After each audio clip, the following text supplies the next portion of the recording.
Достар, баршаңызға сәлем. Бүгін сіздермен ас содасының пайдасы туралы сөйлесетін боламыз.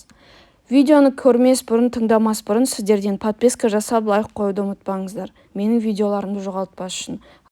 Ең бірінші, ас содасының пайдасы: бет терісін тазартасыз. Әдеттегідей бетіңізді тазартуға арналған гель немесе көбік бір шымшым сода суын араластырыңыз. Кәдімгідей екі алақаныңыздың ортасына үйкелеп бетіңізге жағыңыз.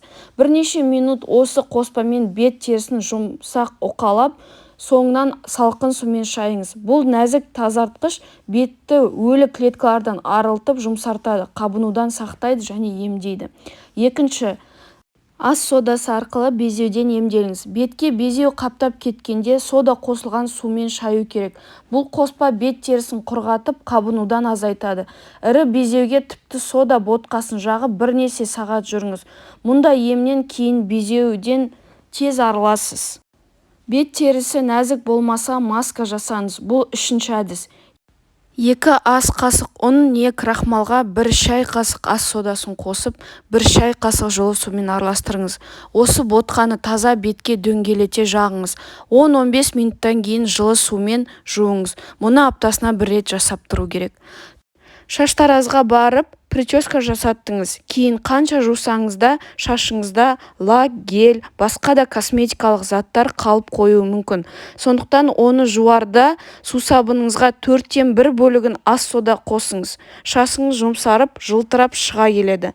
Бұл әсіресе ақ сары түсті және боялған шашқа өте пайдалы.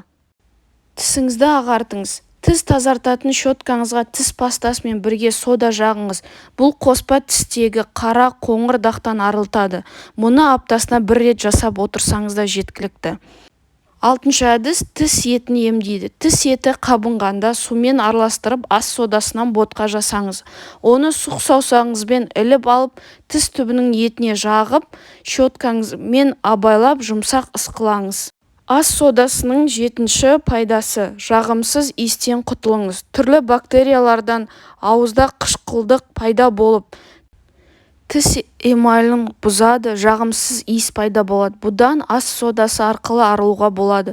1 стакан жылы суға 1 шай қасық ас содасын салып, араластырып, күніне бірнеше рет ауызды шайып тұрыңыз. Сондай-ақ бұл қоспа қолтық астындағы тер мен аяқтағы башпайлар арасындағы шығатын тер иісін арылтады. 8-ші ас соданың пайдасы: ісіктен арылтады.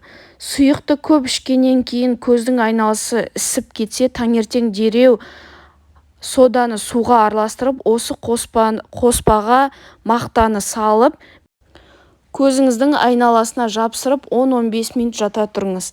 9-шы ас содасының пайдасы: ас содасына шомылыңыз. Жұмыстан қатты шаршағанда немесе көңіл күйіңіз келіспесе, шомылуға арналған қымбат бағалы тұз не көбік сатып алуға асықпаңыз. 2 ас қасық сода және 2 ас қасық тұзын және бірнеше тамшы эфир майын араластырыңыз. Тіпті осы қоспаны алдын ала жасап, банкіға құйып, жақсылап араластырып, салқындатқышқа салып қоюға болады. Ваннаға осы қоспадан 1-2 қасық қосып араластырыңыз. Бұл жүйкені тыныштандырып, теріңізді жұмсартады, көңіл күйіңізді жақсартады. 10-шы қылқалам тарақты тазартады, болмаса косметикалық щетка. Тарақты да ас содасымен тазартуға болады. Бұл құралдарды сода қосылған суға ысқылап жуып жіберіңіз. Тарақты бірнеше сағатқа салып қойсаңыз, бірден тазарады. Достар, менімен бірге болғандарыңызға үлкен рахмет. Подписка жасап, лайк қоюды ұмытпаңыздар.